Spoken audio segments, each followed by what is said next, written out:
last week. Tonight, new evidence may show police arrested the wrong man in her murder. News 2 reporter Emily Francis has the story.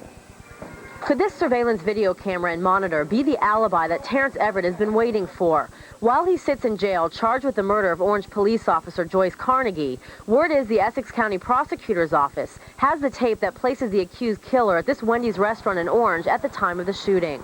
If my client says that he was at a certain place and this videotape shows that he was at this place at that particular time, then he could not have been the person responsible for committing these offenses. Wendy's manager, Richard Fajimplu, says that Everett is not the killer. He was on duty the night of the murder and says he saw the man at the restaurant with his own eyes.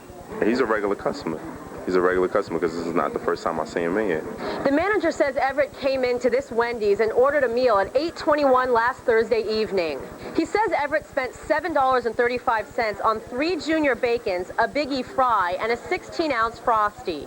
The manager says that Everett sat down at this table with his wife and little girl. He says they spent about 30 minutes here. That brings us to about 9 o'clock, only minutes after Joyce Carnegie was killed. The problem is, Fajimplu contends Everett is not on the tape because the camera had already recorded over it by the time police took it in as evidence. But he says the alibi may also be in a receipt like this one that shows the time and date.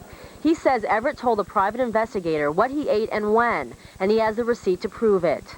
For him to mention exactly what he got, you know, that's pretty amazing because not too many people remember exactly what they had. The Essex County Prosecutor's Office won't even confirm to News 2 that the tape exists. But even still, Everett's attorney has filed a motion to force prosecutors to preserve and turn over the surveillance tape, but he says that the office has not yet responded. Dana and Stephen. Thanks, Emily. Thousands of people from all walks of life turned out for today's rally for justice in the Amadou Diallo killing. It started this afternoon in downtown Brooklyn, across from the federal courthouse. Like the other Diallo demonstrations, this one brought out some famous faces, such as Harry Belafonte and Ossie Davis. Around 4 o'clock, the crowd of 4,000 or 5,000 made its way across the Brooklyn Bridge, shutting down traffic. They walked past City Hall and ended their demonstration at the federal courthouse in Lower Manhattan. Tonight, the pilots' union at American Airlines tonight with the strongest attack there in 2 weeks. A potential new threat. There's word Yugoslavia has stockpiles of chemical weapons, and Congress estimates the conflict will soon cost the U.S. $1 billion a month. NATO dropped bombs throughout Yugoslavia tonight, hitting military installations, TV transmitters, and bridges. Earlier today, President Clinton defended his pilots and his policy, despite yesterday's accidental killing of Albanian refugees. There is no such thing as flying airplanes this fast, dropping weapons this powerful, dealing with an enemy this pervasive, who is willing to use people as human shields and never have this sort of tragic thing happen. It cannot be done. NATO now admits an Allied pilot bombed a convoy of refugees by mistake. Still ahead tonight, birth control pills for men. We'll have the very latest on the search for the male pill. Also, you've heard about Darryl Strawberry's arrest yesterday. Why do so many athletes keep running into trouble? And you loved her in Shakespeare in Love. Now Oscar winner Judi Dench has a show on Broadway. Dennis has a review later. Mark's here with the forecast. Military vehicles and execute a laser-guided bomb attack. NATO says that bomb hit Kosovars, but there's evidence that what the Serbs call the NATO massacre, 64 civilians killed, happened somewhere else. NATO says the accident occurred north of Jakovica, and that NATO planes also attacked just to the south. This scene is further south, and the carnage continues for miles, too much for one bomb. And these survivors say the attack came from a green Serb warplane that flew in low. Adding to the confusion is growing chaos in Kosovo.